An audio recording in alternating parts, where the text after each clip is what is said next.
Did you ever have, let's call it a normal job, Conor, a 9 to 5? Yeah, because the Irish thing is to get into a trade straight away. I was no different. As soon as I finished school, I was always getting pestered. What are you doing with your life? You're doing this, doing that. They didn't know what it was. They didn't know what MMA was. They didn't know what none of this. They didn't know I could make a career out of it. As far as they were concerned, my man and dad I'm talking about, as far as they were concerned, I was just getting into a cage and fighting with some other guy. They didn't know nothing about it. No one did, really. But I knew, you know what I mean? I knew. But and then I ended up getting a trade just to keep them quiet. Because I used to have a lot of fights with my dad. What trade did you get? I ended up getting a trade as a plumber. Literally up in the back arse of nowhere, up in the Wicklow Mountains. And funny enough, that site was one of the biggest sites in Europe, Kilternan. It was right at that skiing place. Huge, and now it's just abandoned. Now it's just deserted. So I used to go up there 6 o'clock, 5 o'clock in the morning. I was on that M50. I used to have to walk to the N4, about half an hour from my house, wait for some Limerick guy that I didn't even know. He'd drive on the M4, and I'd have to flag him down.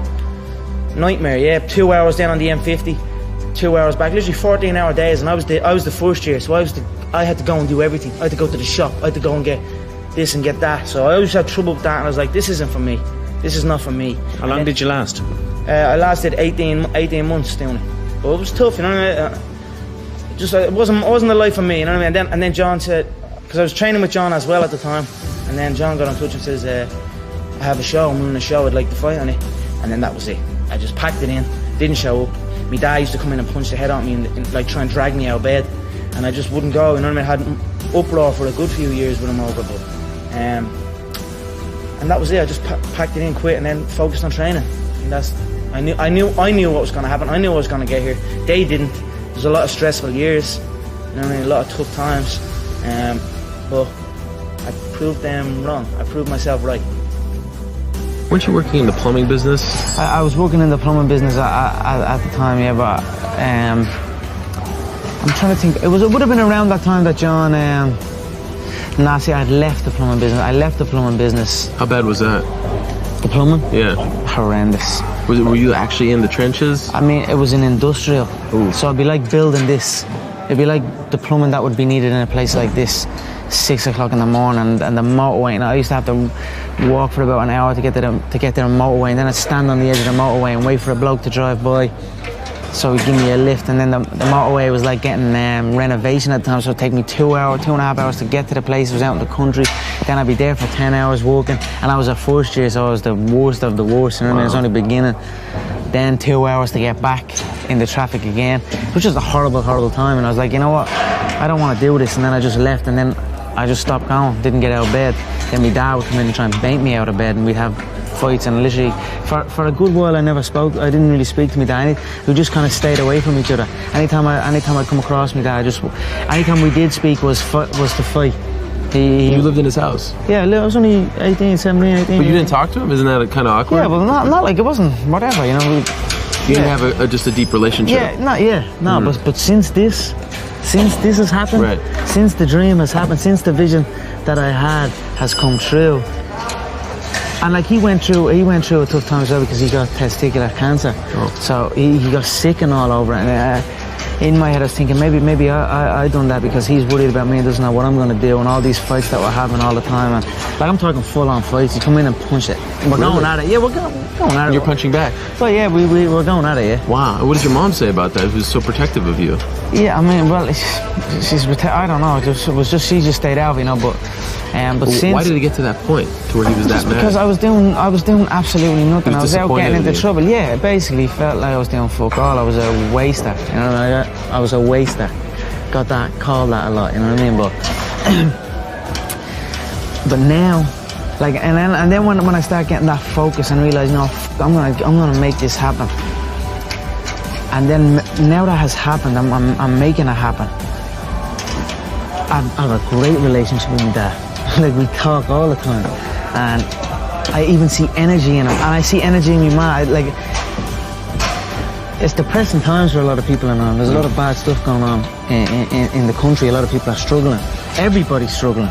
But now since them seeing me chase this dream, it's given them an energy, and I see a new lease of life in them, and that alone spurs me on even more. So it's all just a perfect storm that's happening for me, and that is why I have this tunnel vision, and that is why I'm willing to kill every single man in my path to get that belt, you know what I mean, to secure the future, my family's future, you know what I mean. That's what I'm doing it for. When I was a kid, I used to always visualize stadiums, and like, even when I was playing football, I'd kick the ball against the wall and I'd pretend that I scored a goal, and I'd run off and I'd be raising my hand and visualising a arena full of fans. And that was something I'd done as a kid out on my own. I like just running around kicking the ball. So I always had these visions of something, but I just didn't know what it was. And then I suppose when I came to these events and I started training MMA and then came to an event, it was like, okay, this is it. This is what I'm gonna do. And then, now I'm doing it. We keep seeking more. We keep, you know, they tell me you'll never do this. You'll never win world titles. I've done it consecutively. So, we keep pushing the envelope. Keep going. So, I conquer one, and then I'm on to the next. So, I work and I hustle like I'm not in the position I'm in. You know what I mean? Like I said, I'm set. I could literally just put my feet up, but I hustle like I'm not in that position, and I work like I'm not in that position. Stare at your past, and you'll end up staying there. It's okay to look back and admire it, but you carry on. I'm not in the business of staring back at it. You know what I mean? And getting lost back there. People say a loss can make or break a fighter, but trust me, a win can also make or break a fighter, because they get comfortable with a win. People can get comfortable with a win, and slack off then. Slack off on the training. Slack off on the diet. They've won one. They're winners now. That's not me. You know, you sleep on a win and you'll wake up with a loss. So I just carry on, keep doing what I'm doing. And that's why this turnaround is so good for me. Vegas, straight away. The Fighting Irish head to the fighting capital. It's perfect.